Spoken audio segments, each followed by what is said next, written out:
With the recession looming over us, have you ever thought, should I be selling my website now while it's still making money? In this video, I'm going to interview Justin Cooke, founder of Empire Flippers, the largest curated marketplace for online businesses. Empire Flippers has helped sell over 1,500 content websites. This includes both websites making affiliate revenue or display ad revenue or a combination of both. And I'm about to absolutely grill him on all the insider information on what it takes to really succeed in this content website SEO game. And most importantly, where this industry is going. Over the years, I've gotten to know Justin fairly well. To spice up this interview, I'm going to plant some lighthearted personal questions in there to try to trip him up. Let's see if I get him. Now on to the interview. Justin, man, thanks so much for coming on. Why don't we kick things off just for describing where you're from and what did you end up doing post-high school? Yeah, buddy. So I'm originally from California. Grew up in California, went to school there, and shortly after high school, joined the Navy. So I was one of those guys, wasn't sure what I wanted to do, needed to figure it out. Ended up joining the Navy and was in the Navy for 6 years. Was stationed in San Diego, and it started my love of travel. Right, we went on two different Westpacks, which means West Pacific. You get to tour the Gulf and that kind of thing. We went to South Pac and I traveled a lot, and that kind of got my travel bug started, and that's kind of why years later I find myself traveling quite a bit. Nice. Were you actually like on a boat, moving around, Yeah, just different ports and yeah, I was stuff? on a destroyer, DD 972. It's the USS Oldendorf. We were part of a battle group going to the Middle East and doing interventions there. We pulled over. We targeted ships that were exporting things from Iraq, like illegal stuff, like dates and whatever happened to be illegal at the time, and we ended up pulling over those ships basically in international waters and holding them down until they could be dealt with. Yeah. Wow, man. So how did you transition from being a pirate hunter over to working online? Yeah. So after the Navy, I wasn't sure what I was going to want to do. I thought maybe Homeland Security. I mean, that's a typical job for people getting out of the military. Um, and then, I went to school, ended up going to college. And while I was in school, I had a buddy that was into the mortgage business and said, look, there's a lot of money being made right now in real estate. And this is like 2003, 2004. And so I joined him and started doing mortgages, right? Started helping people refinance their homes, get home loans. And this is my current business partner, Joe Magnotti. So he was, doing that and got me into it. And we ended up setting up a real estate or mortgage company together through 2004 until the financial crisis in 2008. Okay. Well, we all know how that went. So I guess you pivoted from that into creating Empire Flippers, or how did that end up working? Yeah, you don't. We know each other personally, but you don't know some of this backstory, right? Yeah. No. So in 2008, after our real estate business had, our mortgage company had failed pretty badly, we had to look for jobs. So Joe was playing poker and just kind of like grinding out the poker tables, and I went to go look for work, and I ended up working for a local SEO company out of Southern California. And so working for the SEO company. I was working there for maybe 6 months, and Joe was still playing poker. And I was like, "Hey, you should come work at this company. They're doing some interesting stuff." He came to work over there with me at the company, and we started working our way up in that company. Through our previous business, we had had some experience hiring virtual assistants in the Philippines, and this is before Odesk or Upwork or any of that. And we said, "Look, we've got some experience. We think we can, hire." We were hiring like crazy, and we said, "Look, we were mid-level managers of this company. We said, look, we think we have a connection in the Philippines. We can hire and get some offshore labor that can, do the job or do the work that we need done for much cheaper." And so that's kind of how we got into sourcing a lot of the work we were doing at the local SEO company offshore. Nice, nice.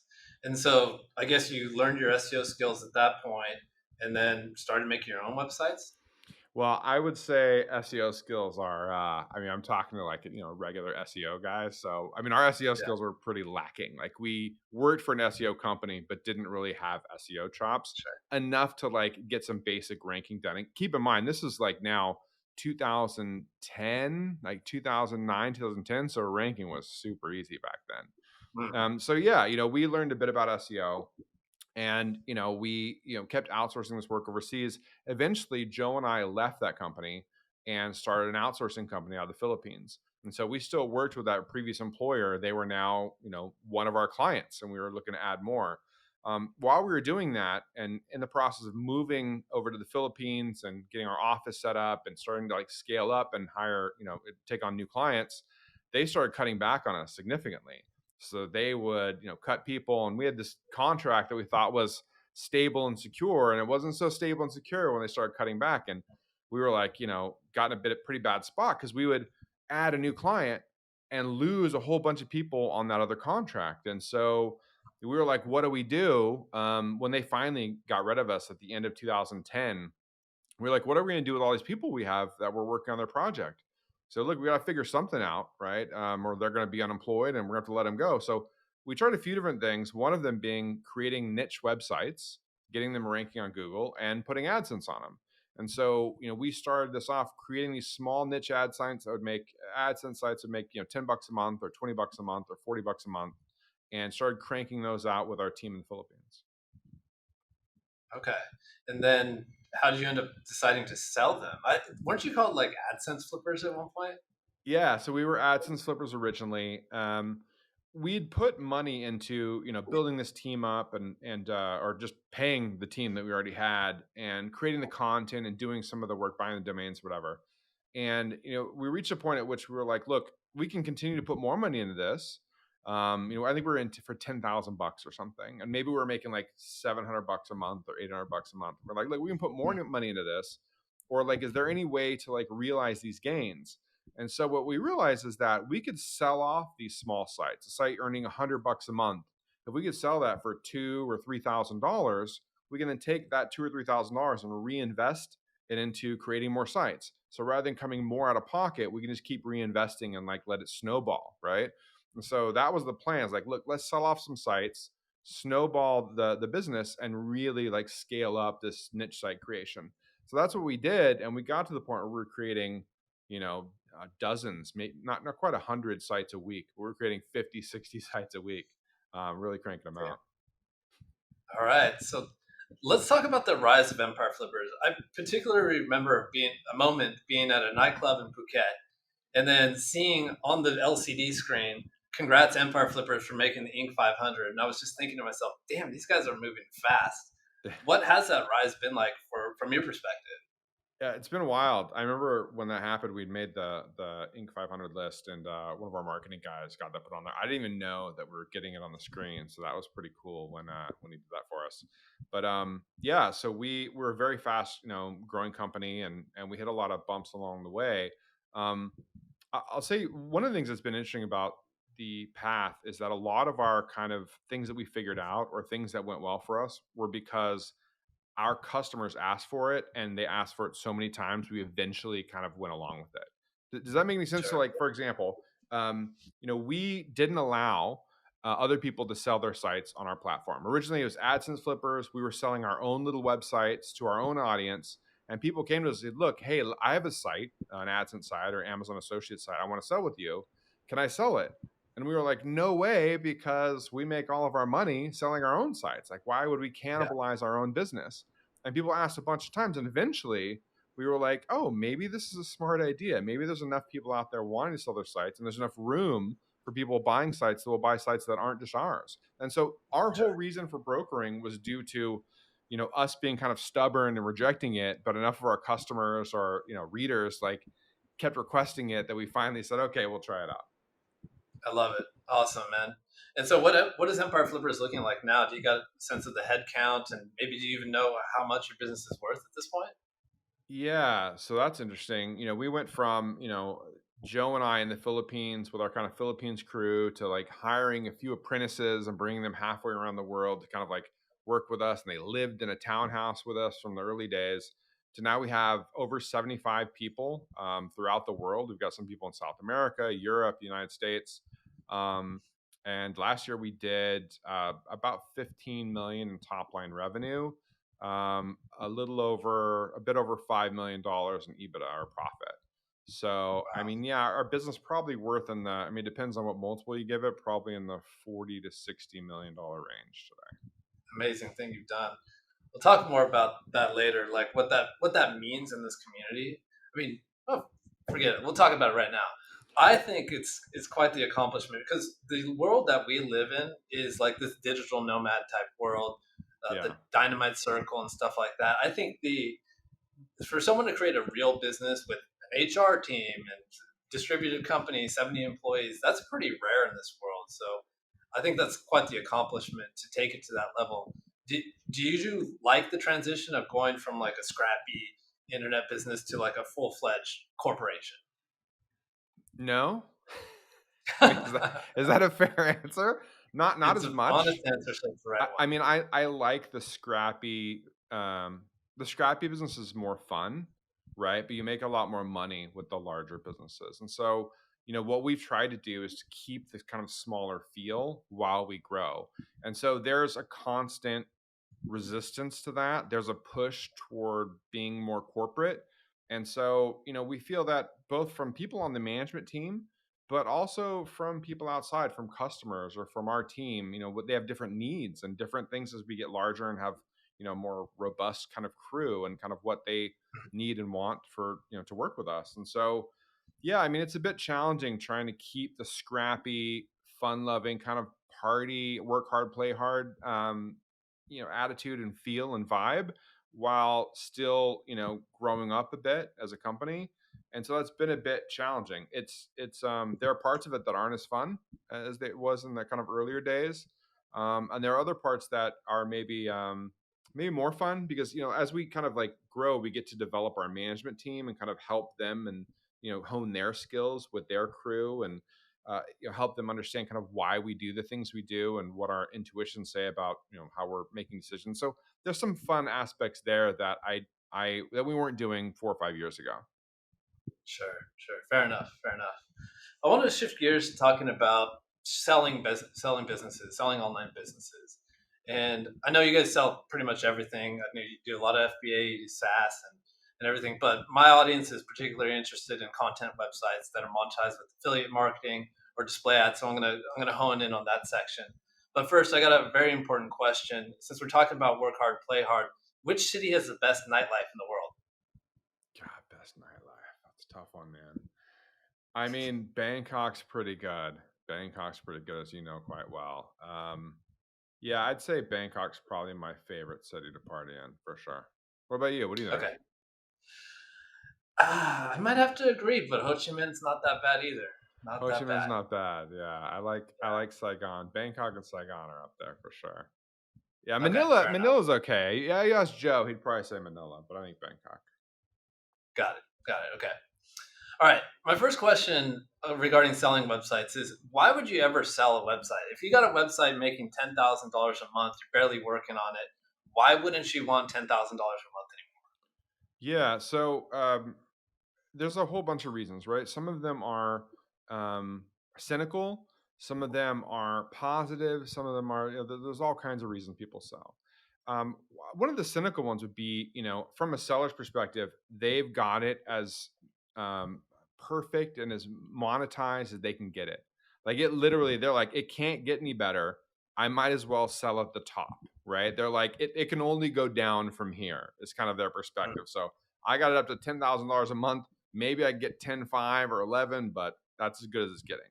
And then you have on the other end of it, you have people that are buying or acquiring websites and online businesses that look at it and go, it's just now at the point where like it has enough traffic and enough monetization for me to play with and really get in and improve it, add 50, 60% over the next 12, 18 months. And so you have this disconnect from what a seller thinks, right? This is maxed out, it's not going to make any more money, and a buyer going, it's finally big enough for me to care or give.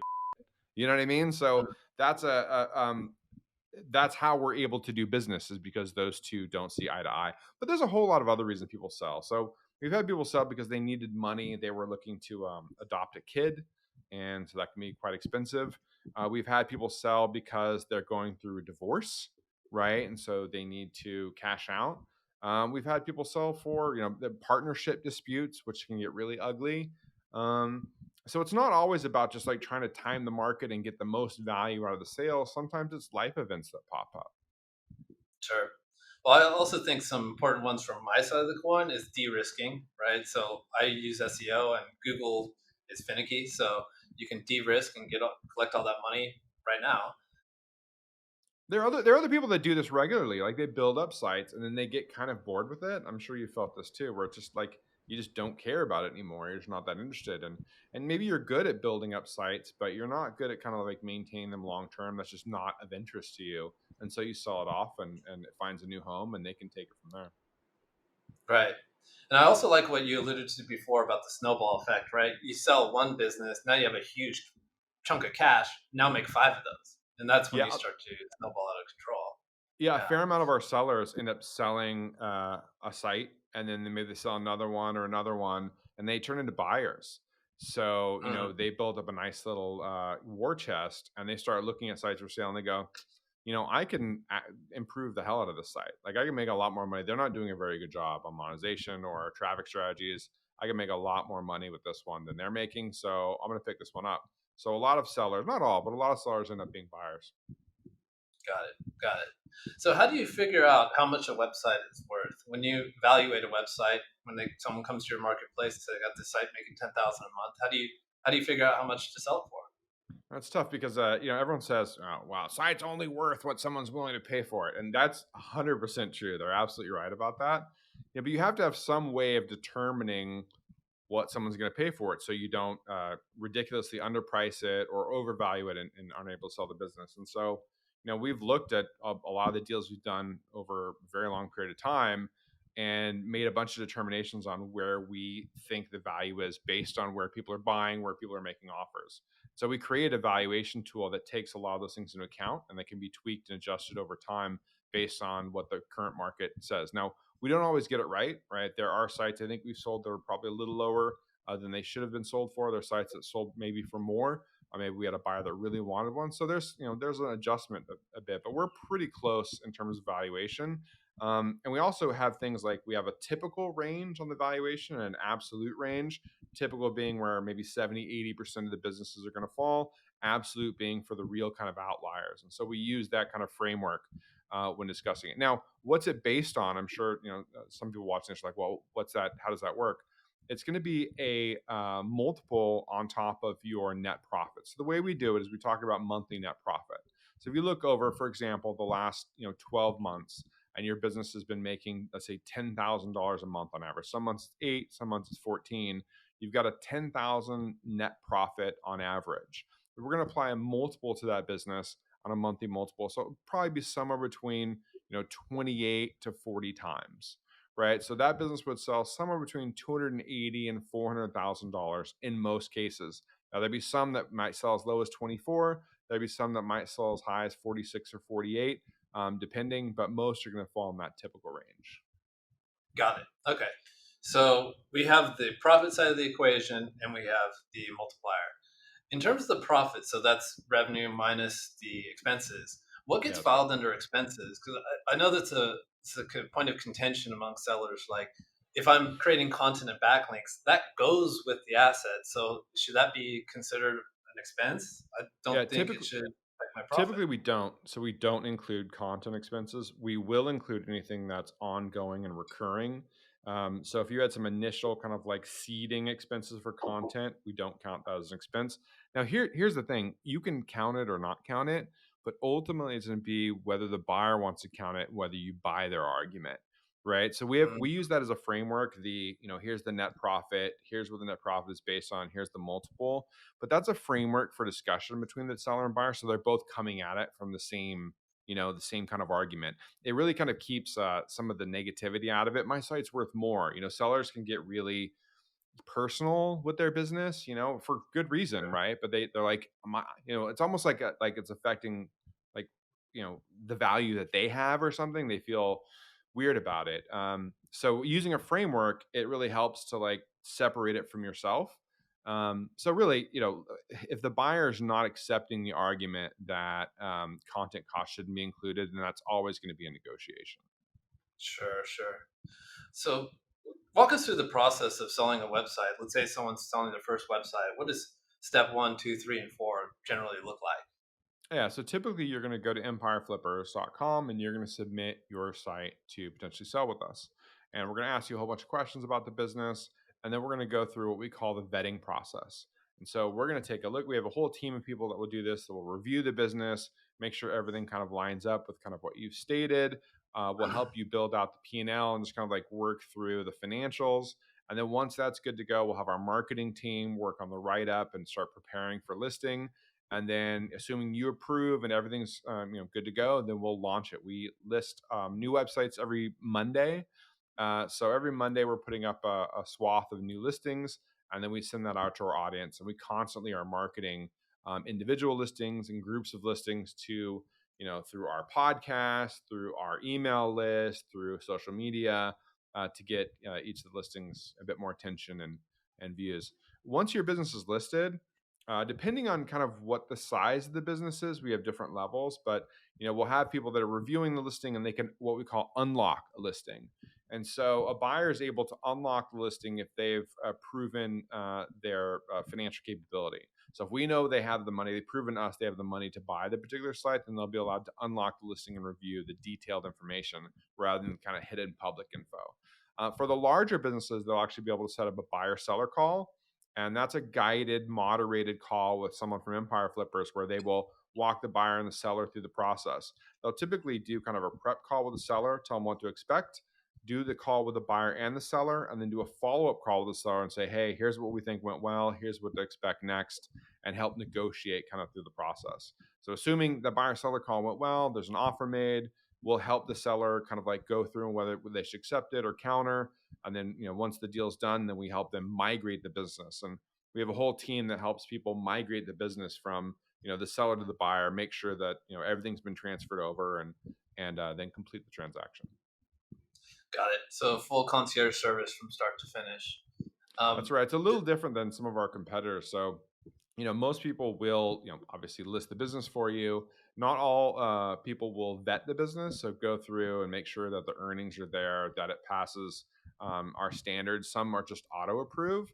And then we do migrations, which is where we transfer the business for you. Instead of leaving it up to the buyer and seller, we found that to be helpful and valuable. Not always the smoothest process, but that definitely separates us from the competition, I think. Got it. Got it.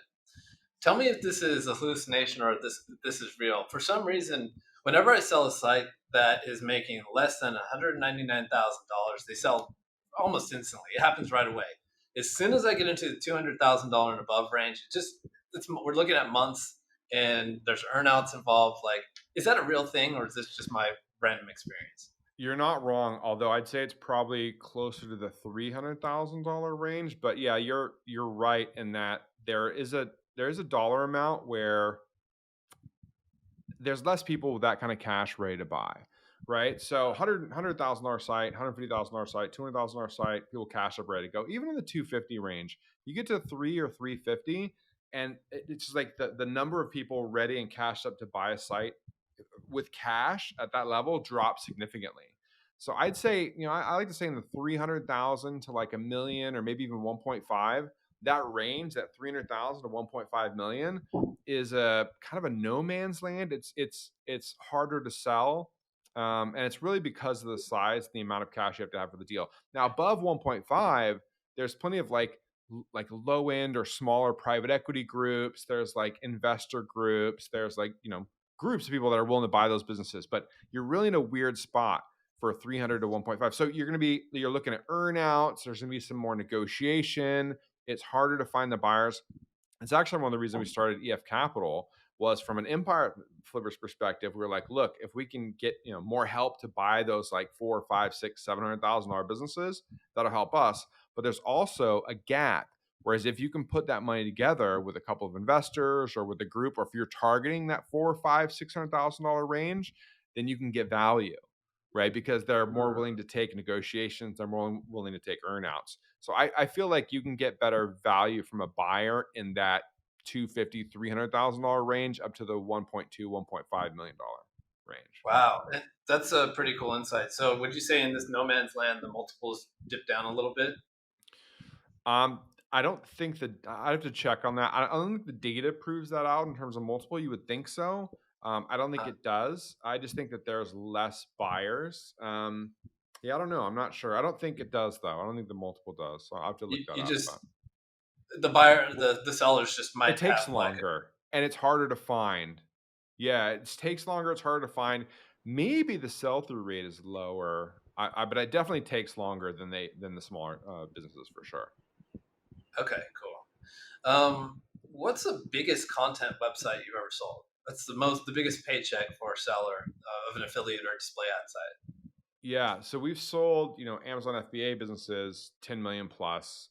We've sold other e-commerce in the 4 to 5 million. The biggest content site is 1.8 million, and that was in the crypto niche. So we sold a 1.8 Nice. million dollar deal there, and a number right below that. So in the 1.3, 1.4, 1.5, 1.6 range, we've done a number of others as well. Yeah. Okay, cool. I got a health fitness website currently valuated at about 2.5, so we'll be making a conversation soon. Nice. Yeah. We did what was this? I'm looking at the data right now. We've got a health site we sold for 1.4. We've got one in the pet niche for 1.1. Nice. Yeah. Yeah. Yeah. And a whole Cool, bunch cool. between like 500 and 1.2. Sure, sure. What should sellers do when preparing for an exit? You decided you're going to sell a site. You're going to go list with Empire Flippers. What do you need to do to get your affairs in order? Well, one of the things you should know is that it's going to be based on your sales price, going to be based on a multiple of net profit. And so, in the 6 months leading up to, even the 12 months leading up to, particularly the last six, you're going to want to be very mindful of additional expenses. Maybe cut back on that exploratory marketing, right? Maybe cut back on the things you're doing that are kind of like maybe growing the business, but you're not really sure. Stick to the things are actually working. Now, the reason is, look, you can always try to drop or cut those costs and try to say, look, I don't want them. I don't want to take a hit for those on my EBITDA or my profit, but you're going to have buyers that say, no, no, no, throw this back in. So it's going to be a negotiation, right, if they're there. So be mindful of that. Also, make sure that you've got your financials right. Now, when we're building out the P&Ls with you, we help you do that and get you up and running. But there is going to be some work you're going to have to do to go back and kind of look at the expenses and the revenue over the last 12 months. You're going to want to make sure you get that right because if the numbers are off or wrong, or you're constantly going back and fixing that, it looks really bad from a buyer's perspective. And you might have a buyer that was on the hook, ready to buy your $800,000 site, and they just go, you know what, it's a little off. It just seems a little fishy. I'm going to pass. And it wouldn't be crazy for them to do that because we actually tell buyers to do that. If it's off, the numbers aren't matching. There's something wrong there. It might be time to move on. Sure, sure. Is there anything you can do to maximize the multiple? I got this question from someone in the community that thought, well, it's quite clear that a buyer would be more interested in buying a business that is fully automated. But in order to automate, you're hiring staff, you're buying some software, and getting there's a cost to that, which is going to Yeah. lower your average monthly profit. So, does that pay off in a higher multiple? Yeah, it typically does. How much and is it really worth doing? Like that's the real question, right? And like that's a tough one to answer. What I will say is that heading into a financial, much more challenging financial winter, I guess you could say, it's going to help a lot to have your business automated just from a sellability perspective. So it's not just about like can I get a better multiple? It's can I sell my business at all in the economic climate? And so you're going to want to be better than the next guy, right? You don't have to be the fastest gazelle, but you got to be faster than the one right behind you. That applies here as well. So if you're a bit more automated, you have your I's dotted and your T's crossed more than the next guy. That's going to make you a more attractive target for selling at all. So a lot of times it comes down to not really just multiple, but whether your business is sellable. Interesting. All right. Here's another one. Is Gregory Elfrink the nerdiest guy at Empire Flippers? Because he not only plays Dungeons and Dragons, but he's the actual dungeon master. So He he's got is a my vote. dungeon master. Nerdy's got, I don't know, man. We're a bunch of nerds at Empire Flippers. I mean, that's the honest truth. We're all kind of internet geeks and dorks, and that's kind of how we roll. We have a lot of fun together, but yeah, man, we're all kind of in the same boat. Greg may be king of the nerds. I don't know. You have to ask him that. All right, shout out to Greg. Let's talk about niches. Do buyers prefer to buy niche sites or authority sites? I mean, it's a funny word, right? It's kind of a semantics game. Yeah, Typically, authority sites, right? The stronger a yeah, site is, the more authority it has in terms of like content, the backlinks. I mean, it's going to be helpful. And again, it matters even more kind of heading into the financial climate we're heading into. You want to avoid, or buyers typically are be more likely to avoid um, the smaller, very niche down site than the kind of larger authority site that might be viewed as less risky. yeah. I guess the definition should be niche site would be single topic table saws, where authority site would be multi topic home improvement, something like that. It What? depends, like from a buyer's perspective, right? Can the niche be expanded, right? Is it like Mhm. domain limited? Is it just content limited, or can it be expanded beyond what it's currently about, right? So that's going to be, Mm, and that's not even like can it be done, but does a buyer think they can do it, right? So it's not just whether it's doable, but whether they think it's doable, and so a lot goes in there. But yeah, I mean, I'd say in general, an authority site with a broader topic that's found success is going to be more valuable and more sure, interesting to sure. buyers. So you touched upon this, like evergreen website topics are going to be the ones to target in a recession, the ones to go after. No one needs a golf rangefinder to survive when their paycheck isn't secure going forward. Do you have any insights into like what kind of evergreen website topics that buyers typically like? Yeah, I mean, one of the things that does quite well, and we've sold quite a few, are the things that maybe you're less comfortable, you know, um, asking your friends or family about. So maybe that Mm, could be medical related. Um, in some cases, I don't want to get like too specific, right? But there are cases where, uh, like the information is very niche, and you like the person writing the content clearly knows what they're talking about and is passionate about the subject. So I'll just say like men's fashion, right? So like there's so much to be said about like men's fashion. So people like dig way into that topic and like pair this, match this with this, and so like people are way into this. Like that's going to do quite well, and buyers are interested in that if they have a passion for that topic, right? Rather than just kind of like a general affiliate type site. nice, nice. By the way, for the viewers, if you haven't seen the study that I did before with Empire Flippers, so we did a data study on all the websites, all the content websites that they've sold since the point of the analysis, since day one, and looked at it from the perspective of what's the best ROI niches to get into, meaning the minimum amount of content and backlinks you put into it and the maximum amount of revenue. So go ahead and check out that video. Thanks, EF, for supplying that data. If you were to build a website right now, you're going back to your SEO days, and you plan to sell this website in 3 years, which niche do you think you would go for? It's a good question. I mean, one of the industries I see doing really well right now are sites and businesses around remote work. And it's something I'm Mm, passionate about, I'm interested in as well. So it might be something around that, something kind of highlighting remote work. We have our buddies over at Dynamite Circle that have Dynamite jobs. I think that's quite an interesting niche to be in. So that'd be fun. I think that'd be a fun thing to do. I know Peter Levels does something, has some businesses in that space as well. It's good, and there are private equity groups looking to buy there as well. I've spoken to a few groups that are looking for those types of businesses. Now, will that still be as popular in 2 or 3 years? Well, that's the question. I think probably, but yeah, that's where I'd be spending some time. seems like that's where the direction is going. I mean, Yeah, I the think so. the model was proven to work in I mean, COVID. it So was happening before COVID, before the pandemic, but even more so now. I think it's just accelerated the model, right? And so there's way more kind of talk about it. There's a lot more kind of job seeking there, and a lot of people that are more open to getting out there and traveling and seeing the world. So yeah, yeah, I encourage the viewers to just plug in any of those keywords, remote work, digital nomad, into Google Trends and see what the trend graph looks like. That's always a good tip for deciding what niche to get into if it's trending up. Because even if you don't grow, you're going to grow. yeah, you're riding the all what is a rising tide lifts all boats kind of thing. I think that's true. Right, right. Is it true that your business partner Joe likes packages? Do you like packages?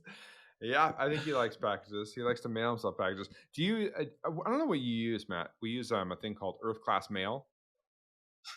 Are you familiar with this? Okay, I'm being I'm literal with talking it, but like, about I'm talking about listening to a podcast with you guys, and so there was something like Joe was saying, like, "Oh, we're now selling a a website package of 3 different sites," and you know how much I love packages. packages, I packages. lost my Dude, you were digging into that, bro. That was a long time ago. Yes, you did. yeah, man. I like God, that one. no.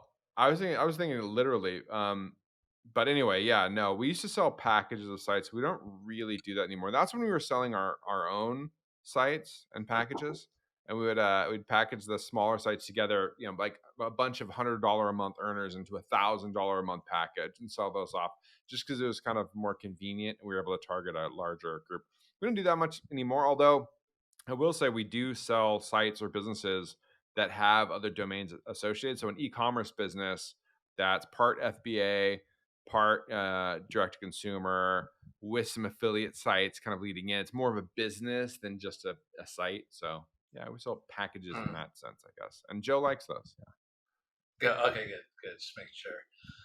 What are some what are some reasons that deals might fall through? Like you touched upon before, like if someone completely messes up their P&L, that doesn't look good. But what else? Yeah, so we've had situations, and these are pretty rare. Less than 10% of all deals we do end up falling out. So I'd say maybe closer to 5% ish. But they fall out for a number of reasons. We've had situations where the seller was it the seller? Yeah, the seller was selling their business, and then the buyer refused to send the money up front, and wouldn't do that. Wanted no, no, sorry, we've the reverse. So the seller would only take the money up front before they handed anything over, and so we're like, "Look, buyer, you can't do this. Like, there's no you absolutely." And they were like, "Look, I think I trust her. I think it's okay." We're like, "No, we won't do the deal." Mm. Buyer was really really happy that we kept him from the deal, ended up buying another one from us, but he was like thinking about like whether he should send the money direct to the seller, and we're like, don't do it. So in a situation like that, the deals drop out. We also have an inspection period. So if the buyer buys a content site and in the 2 weeks um, leading up or like after it's been migrated, if the site doesn't have earnings that are 50% or more of what they're supposed to be, then either we'll extend the inspection period, we'll renegotiate the deal, or we'll cancel the deal completely. So we've done renegotiations, we've had to extend to make sure it hit the 50%, things like that. Got it. Got it. Like, we're protecting the buyer from lemons, and sellers obviously don't like it. I mean, to some degree, they're like, "Hey, look, I just want to get my money," but we want to have as safe a marketplace as possible. We want to avoid the lemon problem. We want to avoid like we have a whole bunch of checks that we run sellers through to avoid scammers and scams, but that's kind of a good final check too. So we have a whole bunch of things to help protect the buyers, and that's one of the reasons we have so many buyers on our platform, because people know, like, and trust our process. Sure. Sure. Now, I didn't want to give you all softballs during this interview, so I have a bit of a challenging question for you. I heard some chatter about Empire Flippers struggling with migrations, like some errors being created when transferring one domain from one person to another. Have Mm. you heard about any troubles in this regard, and is this something you guys are working on? Yeah, so that's our migration process, and I mentioned this earlier. We're unique in that I think we're one of the only brokerages that offer migrations, where we actually do the migration from the seller to the buyer. And years ago, we've had trouble living this reputation down, and I think it was a fairly, frankly, deserved reputation where we didn't always do the best job at migrations, right? Um, we stuck with it because it is so valuable for buyers. Sometimes one party, like either the seller or the buyer, is much more familiar with the process than the other, and it can cause all kinds of issues just leaving it between them to figure out. And so Mm. we've stuck with it even with the challenges, even though our competitors don't do it, because it is so valuable for buyers and sellers. Now, have people been frustrated with the process? Yes. Have we made some mistakes along the way? Yes. But I think we've improved significantly over the last year or two. And it's something we're still working on. Not only do we not get as many complaints as we did years ago, we get people that are very happy that we're able to provide it as a service at all. So yeah, things have gotten a lot better there. Right. And in your defense, I mean, I think people need to back up and just look at how complicated a migration process is. You not only need to switch the affiliate links from on the all of the affiliate links that a website has, but you need to sign up for all those individual affiliate programs, and sometimes you don't get accepted, especially if you have no history with that network. So you guys are taking care of all that, and that's a reason why I go with brokerages like yours is because I don't want to do that myself. It sounds terrible. Yeah. I don't want to do that. It's a pain, and then other people don't know how to, or they are nervous about it. I mean, not everyone, people don't sell their websites or their businesses, their babies every day, and so because this is something we do regularly, like we're way more suited to be able to help with that. Now, are there challenges? Are there issues that come up? Yes, but part of the reason you have an intermediary is because we care about doing the right thing for the buyer and the seller, and taking care of both of them. And sometimes the best thing to do is to have them both a little annoyed, and that's the frank truth, is that they're both going to be a little annoyed. No one's super happy about it, but we still help them both get the deal done, and that's our job. Fair enough. Fair enough. Okay, let's switch gears to talking about buying sites. But first, I have an important question from the community. In the movie Point Blank, what did Johnny Utah order during the stakeout? Dude, I have no idea what you're talking about. Point Blank. I had to look this one up. I think it's a chili dog. I know this is super important, but All okay, right, yeah, let's it's move on. critically important. Yeah, mission critical.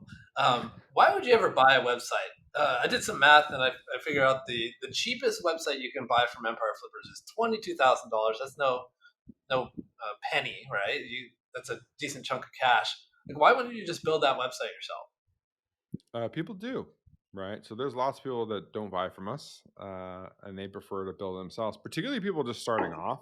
So if you are just starting off and you don't have much cash, let's say that's everything you've kind of saved up, or you kind of worked your way up to that 22,000.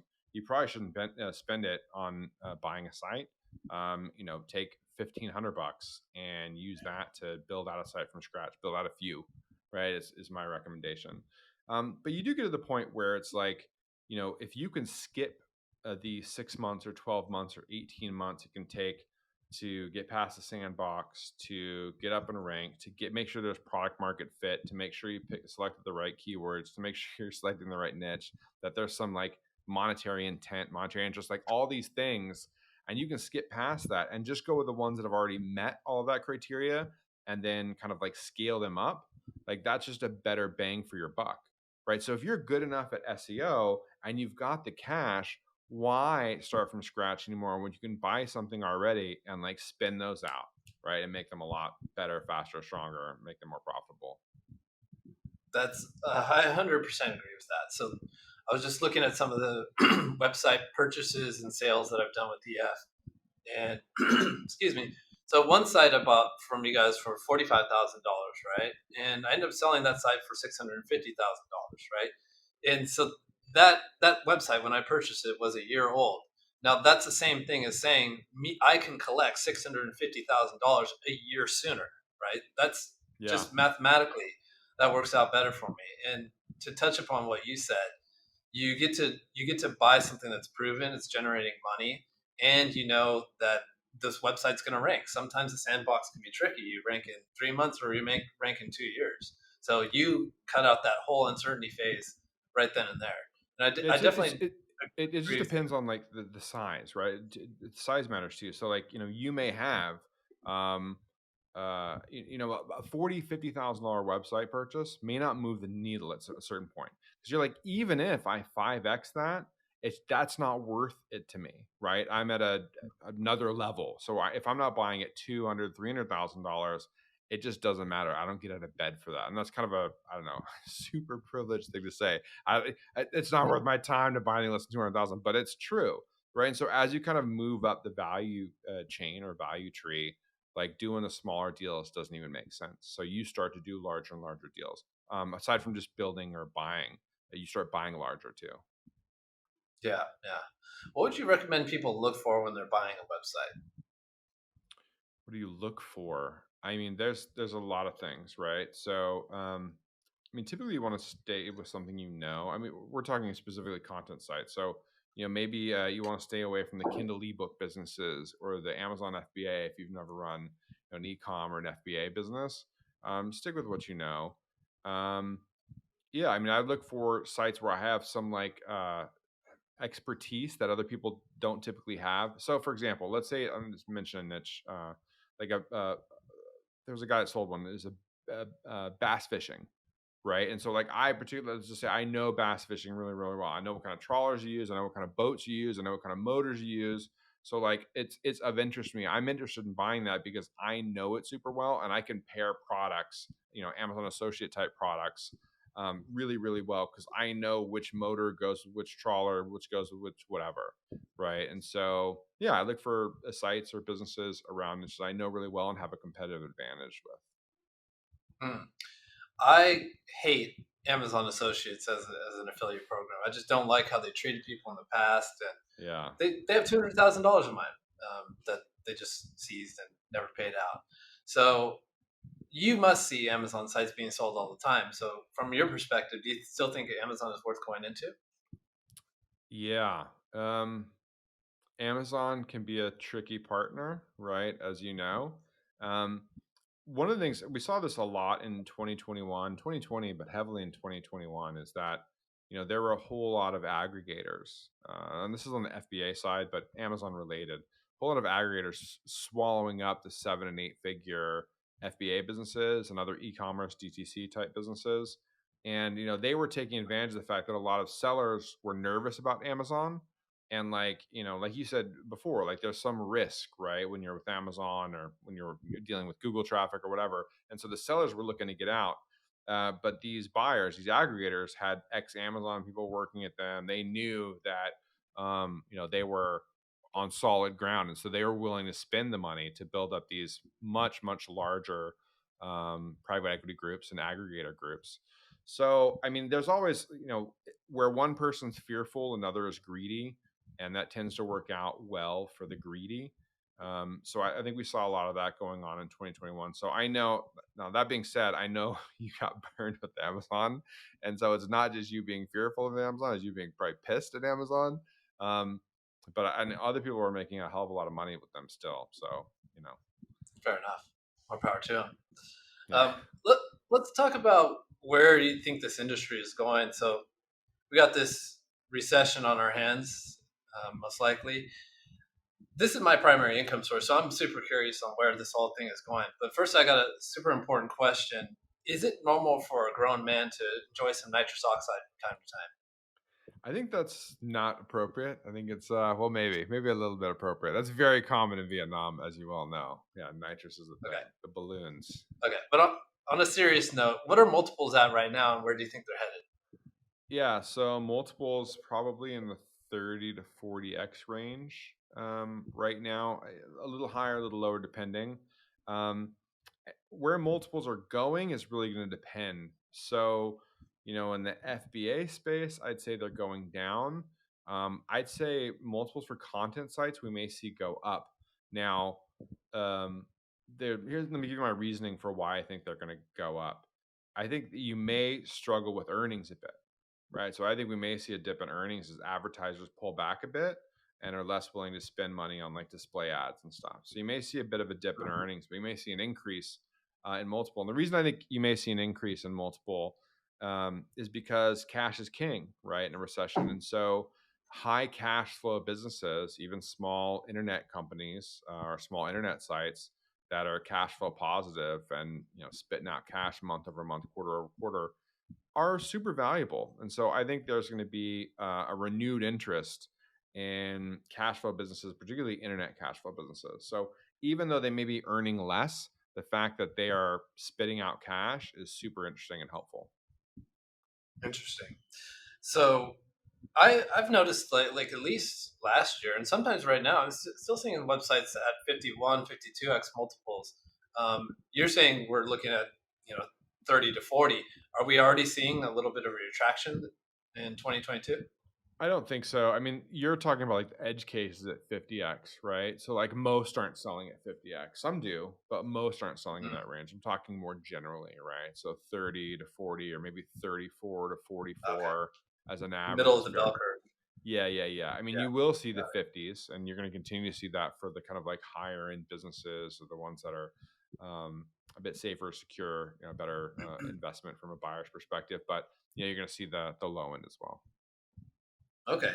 So if we're going into an economic winter, would you suggest sellers consider selling their websites now? Yeah, that's an interesting one. It depends on what you're going to do with the money, right? So, what's the plan for the cash? I mean, sitting on cash right now, I mean, you've got some problems there too, right? With really high inflation. So, yeah, I mean, if you've got a strong plan for the cash for another internet company, or you want to invest in something else that you have a unique advantage in, then yes, absolutely. And I think um, again, it depends. So FBA, you may have already missed your kind of peak in terms of being able to sell an FBA business. I'd say last year, and maybe Q3, Q4 of last year was peakish. You might have missed that already. I think content sites are going to continue to do well through 2022 and 2023, particularly for the reasons I mentioned. Now, can they maintain earnings? Are some of them going to get worse in terms of earnings? Probably. But as I said, I think the multiples will get better. So that might be a wash. I don't know. I think Hmm. that we're going to be heading into, just generally speaking, more of a buyer's market, right? And so we've been, in a situation where sellers can kind of like demand terms, and there's more buyers out there than there are sellers, and the demand has been so high for literally everything, Matt. I don't know if you've been shopping the last year for anything, but it's crazy out there. And it's the same for websites, particularly content sites. And I think that's it's going to change a bit. I mean, buyers are going to get there's going to be less of them, so they're going to be more attractive to sellers. I think we talked earlier about like why would you automate, or why would you write down your SOPs or create those processes so that you can sell your business, right? If buyers have a wide variety of particular businesses they're looking for, your sellability is going to matter, not just how much you're able to get for the business, whether it sells at all. And so again, you want to be not the slowest gazelle there. Got it. All right. Cool. Cool. Good. Good stuff there. Let's finish things off talking about some personal questions. I mean, it's been a couple of years since I've seen you, so I want to catch up on things. First off, like if you had to start over, what do you think you'd be doing?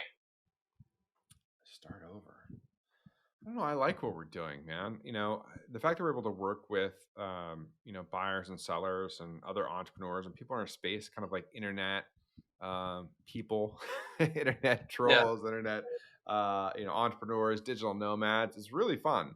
And so helping them, you know, in some cases receive like life changing money. I really love what we do. Like it's awesome. So, I mean, I'd love to be in the space. I'd love to continue doing what I'm doing. So yeah, I'd probably be doing this or something close to it. We're doing some Fair fun enough. stuff over EF Capital. We've talked about it privately, and I'll just mention it briefly. But um, we're doing some fun stuff there where we're helping to pair operators, people that have a proven track record. They've got some experience, and helping them leverage up by pairing them up with investors that are going to help them buy packages or websites or online businesses, particularly in that kind of 300,000 to 1.5 million dollar range that we talked about before. So where there's kind of sweet spot and deals to be had, we're taking operators who've done a good job already, who've got the chops, and pairing them with investors who don't have the time or resources to like build out or buy their own sites, and letting them kind of invest in them. So that's a really fun thing to do. I think we're solving a problem, just a hole in our market that we've seen for years. I think we're able to solve that. So that's a fun project. Nice. Nice. You talked about this before. Like, what do you do with cash? If you sold a website, what are you personally doing with your internet money? How are you investing your Yeah, internet monies. So Joe and I for Empire Flippers, we're looking for opportunities, right, to buy businesses, and particularly like lead gen for Empire Flippers. So what businesses can we buy that would feed into listings? That would get us more listings, more sellers for high quality businesses. So that's a vendor stream we're constantly looking there. Now, personally, Joe and I have an agreement where we can't invest in or be a part of businesses that could potentially be sold at Empire Flippers. So we're pretty limited in what we can invest in or be a part of with online businesses. So personally, I put a lot of money into real estate over the last couple of years. You and I have talked about it. I remember you were in my apartment in Saigon, and you told me about some of your real estate transactions you'd done. You'd done some rental properties, and so I told you I was considering it, and I've scaled that up over the last couple of years. I bought a bunch of rental properties here in Texas. I've got a few in Georgia. So yeah, I've done real estate, and that's been doing quite well as these properties have Nice. appreciated. Yeah, we'll see what's coming, but they're cash flow positive and renting. So Excellent, excellent. How are you liking? You're in Houston now. How are you liking Houston? Because I know you're a digital nomad and you travel all over the place. How do you like being tied down in one spot? I don't love it, man. I'm honest with you. So we are talking before the show. I miss Asia. I miss Europe. I miss traveling. Last year, 2021, we got out of Vietnam because of the kind of impending lockdowns and the lack of vaccines. And in Vietnam, we're like, okay, let's get out of here. Let's go to the U.S. where things are opening up and getting better. And part of getting out of there, we came over here, bought more real estate here in Texas, got ourselves a home here and started setting up a home base. Um, but we're looking forward, as I told you, we're looking to get back to Asia, hopefully next month or the month after, pending some things we're dealing with in terms of like green card stuff for my wife. We'd like to get back to Asia before the end of the year and start doing the travel thing. We'll probably spend 3 or 4 months a year in the US, maybe 3 or 4 months in Asia, and then some time in Europe every year is kind of the plan. Yeah, right. Well, definitely hit me up. It's been too long. For sure. Um, Last question I have, I actually have two more questions. First one is congrats on losing weight. How did you do it, man? You look amazing Thanks, man. Yeah. So I appreciate it. Last year in 2021, we were going to Vegas and we were having a team meetup there. And so I was flying there to meet up with them. And on the way, I had popped my knee, something in my knee had popped to the point where I wasn't able to walk. And so, I was like, this is bad. So I was in a wheelchair in Vegas, getting ready for our kind of like meetup and like pretty bad physical shape. And I went to the doctor, and the doctor's like, look, man, we can fix your knee. It's a torn meniscus, something we can fix. But if you don't lose the weight, man, like you're gonna have other problems with other knees, and it's gonna be really bad. And I'd tried before, previous to lose weight, and I was like, well, what do I do? And he's like, well, you can get surgery for that. That's fixable. It's like, what? He starts telling me about something called gastric sleeve surgery, and you can get surgery for weight loss. And I was like, I don't know, man. It sounds a little dodgy. And I went and saw a surgeon and looked into it and realized it was probably a good move. And so I ended up getting surgery at the beginning of the year, in January 2022, and I've lost. It's July now. I've lost 130 pounds and counting. So now. yeah, dude, Incredible, I'll be honest with you. I always viewed it as kind of like just kind of a personal failing or whatever. I was like, you know what? I'm good and strong in a lot of other ways in career and stuff. And weight's been just kind of a personal failure and just whatever, man, who cares? And, the doctor kind of brought it up in a way that just didn't seem that way. It made it seem like more of a medical thing that just needed to be corrected. And it was like a light bulb went off for me. And I was like, yeah, I should fix that. That's probably a thing I should fix. And yeah, it really helped. Yeah. awesome, dude. You look amazing. So, final question: pineapple on pizza, or just not touch pizza anymore? This is very controversial, and I'm nervous about saying. I think pineapple on pizza is just fine. I think it's just fine. A lot of people are gonna hate that, but I think it's just fine. Now I don't eat much pizza these days, but if I was eating pizza, pineapple on pizza, I'd be perfectly comfortable with it. Right on. Well, thanks for this hour you spent with us. You've really opened up the book. Really appreciate it. If there's anything I can do for you, let me know, and I'll see you when you get to Asia. Thanks, Matt. Appreciate it, buddy. All right, take care, brother.